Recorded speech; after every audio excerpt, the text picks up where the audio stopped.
Praise lord. దేవుని నామానికి మహిమ కలుగును గాక. ప్రియమైన దేవుని బిడ్డలారా, మరొకసారి ఈ ఆధ్యాత్మిక కార్యక్రమం ద్వారా ఈ విధముగా మిమ్మల్ని కలుసుకున్నటకు దేవుని నాకు అనుగ్రహించిన ఈ గొప్ప భాగ్యాన్ని బట్టి ముందుగా దేవాతి దేవునికి కృతజ్ఞతాస్తుతులు చెల్లించి ఉన్నాను.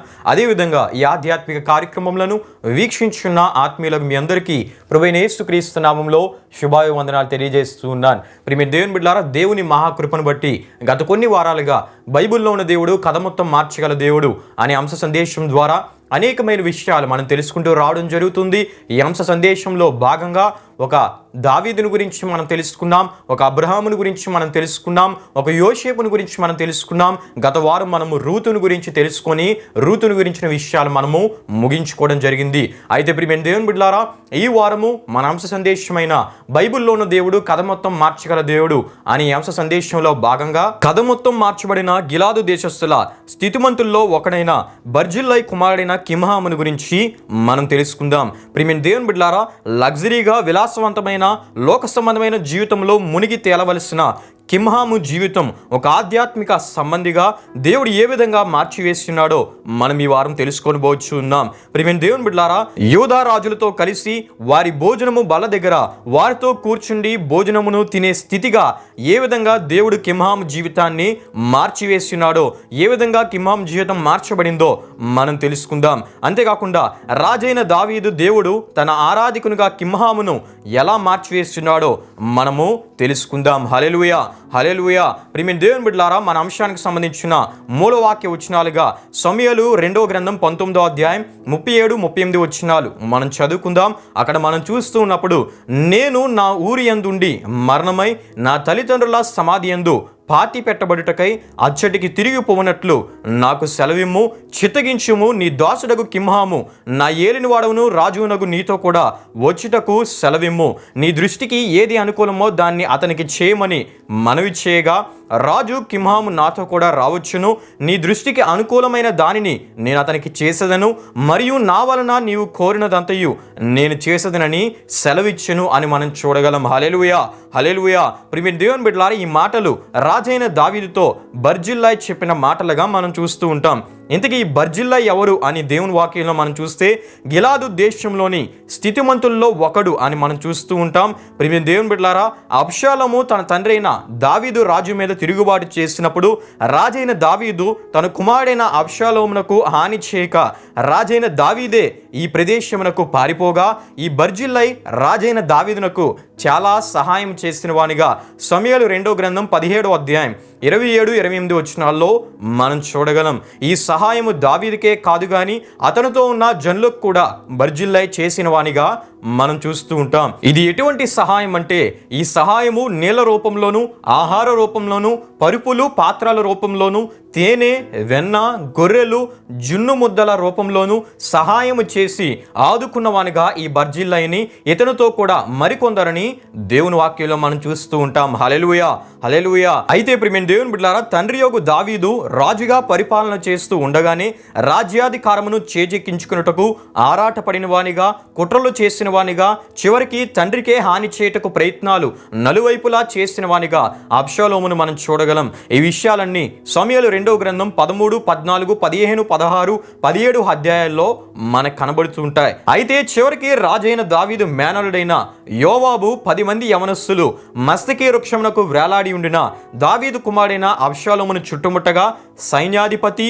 వరసుకు మేనలుడైన యోవాబు 3 బాణములు అబ్షాలోమునకు గుండెకు గురిపెట్టి వేగా అబ్షాలోము మరణముతో పోరాడుతూ ఉండగా కొర ప్రాణంతో ఉన్న అబ్షాలోమును కొట్టి చంపుటను మనం చూడగలం. ఈ విషయాలు మనకి సమూయేలు 2వ గ్రంథం 18వ అధ్యాయం 1-18 వరకు రాయబడిన వాక్యవచనాల్లో మనకు కనబడుతూ ఉంటాయి. ప్రియమైన దేవుని బిడ్డలారా, అయితే అబ్షాలోము యొక్క మరణ వార్తను విన్న రాజైన దావీదు ఎంతగా రోధించాడంటే, ఎంతగా ప్రాలాపించాడంటే, బహుగా ప్రాలాపించినట్లు సమూయేలు 2వ గ్రంథం 19వ అధ్యాయం 1-7 వరకు రాయబడిన వాక్యవచనాల్లో మనం చూడగలం. అంటే కుమారుడు మూర్ఖుడిగాను అజ్ఞానిగాను తనకున్న యవన బలాన్ని బట్టి తిరుగుబాటు చేసినప్పటికీ ప్రేమించిన తండ్రిగా కుమారుడి మరణ వార్తను వినగానే కుప్పకూలిపోయిన వానిగా రాజైన దావీదుని మనం చూడగలం. ఇదే ప్రియమైన దేవుని బిడ్డలారా తండ్రి ప్రేమ అని తప్పక మనం తెలుసుకోవాలి.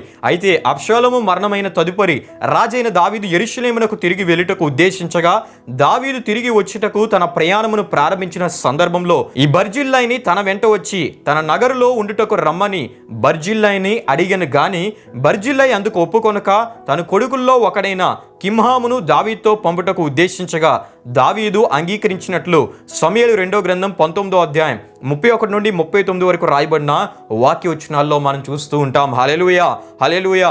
రాజైన దావీదుతో కలిసి యెరూషలేమునకు వచ్చి అక్కడ రాజుతో ఉండిన వానిగా కిమ్హామును మనం చూస్తూ ఉంటాం. కిమ్హామును గురించి మనం ఆలోచిస్తే కిమ్హాము గిలాదు దేశంలోని స్థితిమంతుల్లో ఒకడైన బర్జిల్లై కుమారుడు. అయితే తన తండ్రి తనకు బదులుగా రాజైన దావీదుతో తన కుమారుడైన కిమ్హామును పంపగా కిమ్హాము రాజైన దావీదుతో యెరూషలేమునకు వచ్చినట్లు మనం చూస్తూ ఉంటాం. హల్లెలూయా, హల్లెలూయా. ప్రియమైన దేవుని బిడ్డలారా ఒక స్థితిమంతుని కుమారుడు రాజైన దావీదుతో కలిసి యెరూషలేమునకు వచ్చినట్లు మనం చూస్తూ ఉంటాం. ప్రియమైన దేవుని బిడ్డలారా యెరూషలేము పరిశుద్ధ పట్టణమని నెహెమ్యా గ్రంథం 11వ అధ్యాయం 1వ వచనంలో మనం చూడగలం. యెరూషలేము దేవుని పట్టణమని 46వ కీర్తన 4వ చరణంలో, యెషయా గ్రంథం 60వ అధ్యాయం 14వ వచనంలో మనం చూస్తూ ఉంటాం. యెరూషలేము మహారాజు పట్టణమని 48వ కీర్తన 2వ చరణంలో మనం చూడగలం. యెరూషలేము నీతిగల పట్టణమని యెషయా గ్రంథం 1వ అధ్యాయం 26వ వచనంలో మనం చూడగలం. యెరూషలేము నమ్మకమైన నగరమని యెషయా గ్రంథం 1వ అధ్యాయం 26వ వచనంలో మనం చూస్తూ ఉంటాం. యెరూషలేము యెహోవా యుండు స్థలమని యెహెజ్కేలు గ్రంథం 48వ అధ్యాయం 35వ వచనంలో మనం చూడగలం.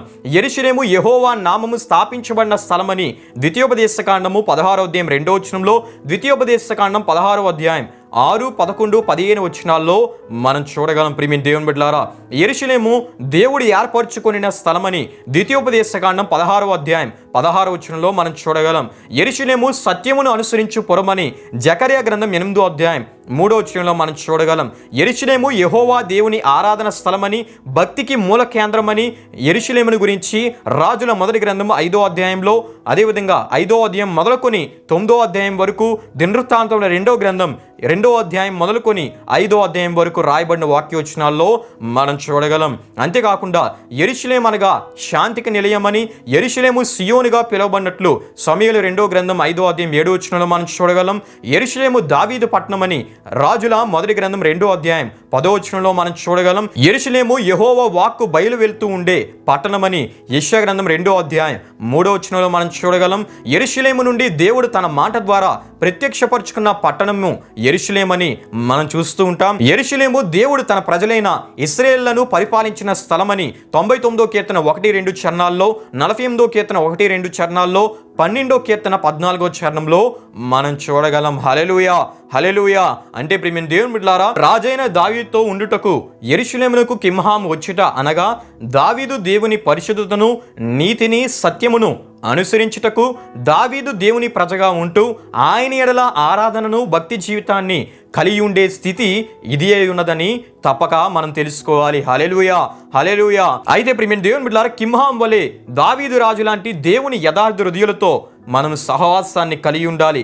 మన విశ్వాస ప్రయాణము కిమ్హాము వలె దావీదు లాంటి భక్తి పరులతో కూడినదై ఉండాలి. అంతేకాకుండా కిమ్హాము వలె యెహోవా దేవుని పరిశుద్ధతను, నీతిని, సత్యాన్ని అనుసరించుచు దేవుని యెడల ఆరాధన జీవితాన్ని, భక్తి జీవితాన్ని మనము కలిగి ఉండాలి. హల్లెలూయా, హల్లెలూయా. అయితే ప్రియమైన దేవుని బిడ్డలారా దావీదు లాంటి యథార్థ హృదయులతో, భక్తి గల రాజుతో, దేవుని చిత్తాన్ని నెరవేర్చే రాజుతో యెరూషలేమునకు వచ్చిన కిమ్హామును రాజైన దావీదు తన భోజనపు బల్ల దగ్గర ఉంచుకోవడమే కాకుండా బెత్లెహేములో తనకు స్వాస్థ్యంగా ఉన్న లేక తన స్వాస్థ్యమైన గుహను బహుమానంగా కిమ్హాముకి ఇచ్చుటను మనం చూస్తుంటాం. ఈ విషయాలు రాజుల మొదటి గ్రంథం 2వ అధ్యాయం 7వ వచనంలో, సమూయేలు 2వ గ్రంథం 19వ అధ్యాయం 31 నుండి 40 వరకు రాయబడిన వాక్యవచనాల్లో మనం చూడగలం. హల్లెలూయా, హల్లెలూయా.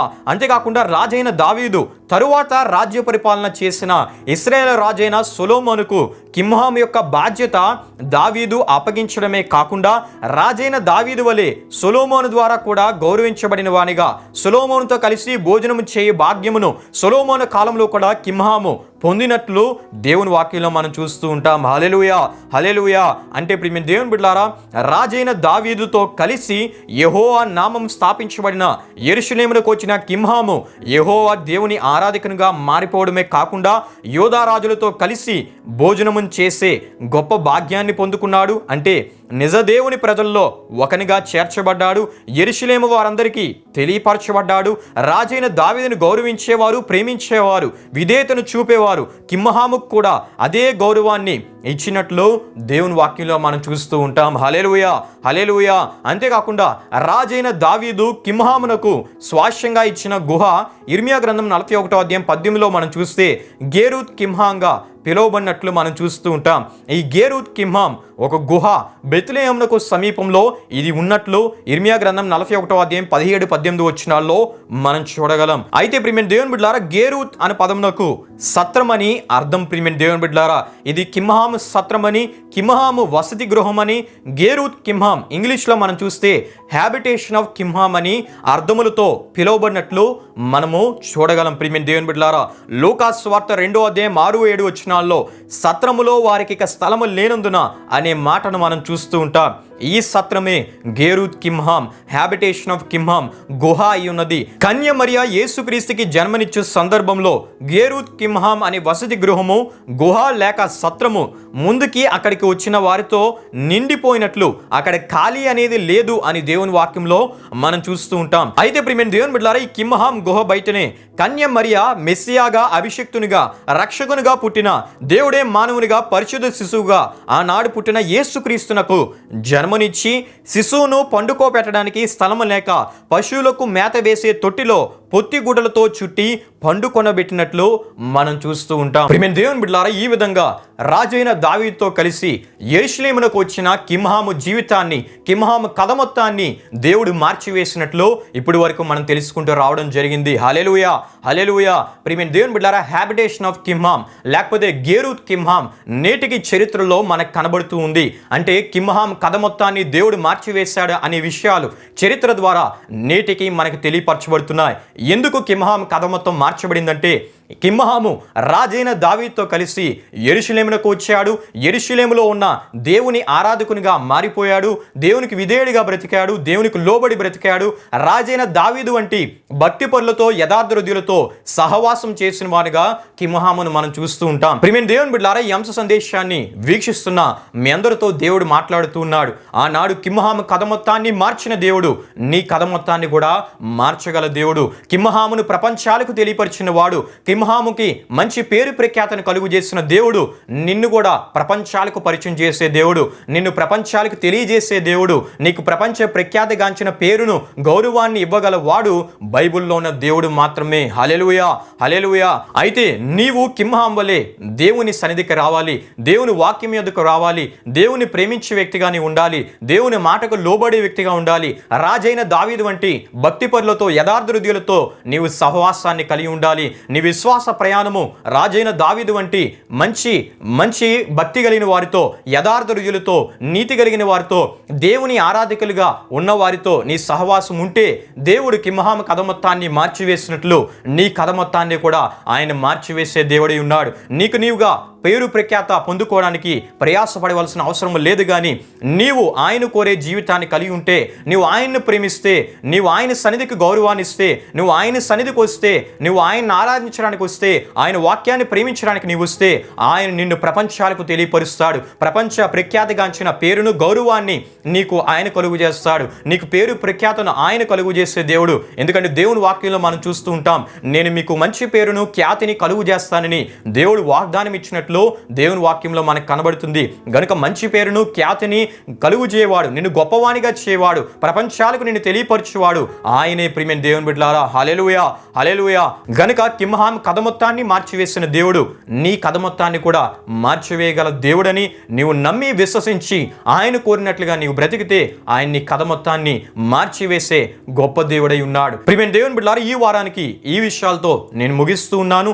ఇదే ఈ అంశ సందేశం కొనసాగింపుగా వచ్చే వారం మరికొన్ని విషయాలు మనం తెలుసుకుందాం. ప్రియమైన దేవుని బిడ్డలారా, మీరు వీక్షించడమే కాకుండా మీ తోటి ఆత్మీయులకు కూడా ఈ అంశ సందేశాన్ని పరిచయం చేసి వారి ఆధ్యాత్మిక జీవితాలకు కూడా మీరు దీవెనకరంగా ఉండాలని ప్రభు సేవకునిగా దీవించవలసిందిగా కోరుచు ఈ మాటలు ముగిస్తూ ఉన్నాను. ప్రియమైన దేవుని బిడ్డలారా, ఈ కార్యక్రమాన్ని ముగింపు ప్రార్థనతో మనం ముగించుకుందాం, ప్రార్థన చేసుకుందాం. మహిమా స్వరూపైన మా ప్రభువా, జీవాధిపతి యేసయ్యా, నీ ఘనమైన నామమునకు మహిమ ఘనత ప్రభావములు చెల్లిస్తున్నాం తండ్రి. బైబిల్లోని దేవుడు, కథ మొత్తం మార్చగల దేవుడు అనే అంశ సందేశం ద్వారా ఎన్నో విలువైన విషయాలు మేము తెలుసుకున్నట్టుకు మీరు ఇచ్చిన ఈ గొప్ప భాగ్యాన్ని బట్టి నీకు స్తుతులు చెల్లిస్తున్నాం తండ్రి. వీక్షించిన ప్రతి ఒక్కరిని మీరు దీవించండి, నీ కృపలో నడిపించండి. వచ్చే వారి ఇదే ఈ అంశ సందేశం కొనసాగింపుగా మరికొన్ని విషయాలు మేము ధ్యానించబోతుండగా నీ ఆత్మ జ్ఞానమును, నీ ఆత్మ సహాయాన్ని మీరు మాకు దయచేసి నడిపించి ఈ అంశ సందేశములన్నిటి ద్వారా నీ నామానికే మహిమ ఘనత ప్రభావములు తెచ్చుకోమని యేసు పరిశుద్ధ నామంలో అడిగి వేడుకొనిచున్నాము తండ్రి. ఆమెన్. యేసు రక్తమే జయం, ప్రభేశ రక్తమే జయం, ప్రభేశ రక్తం సంపూర్ణమైనది, అపవాది క్రియలకు అనంత నాశనము కలుగునుగాక. ఆమెన్. ప్రభు మిమ్మును మీ కుటుంబములను నూరంతలుగా ఆశీర్వదించునుగాక. ఆమెన్.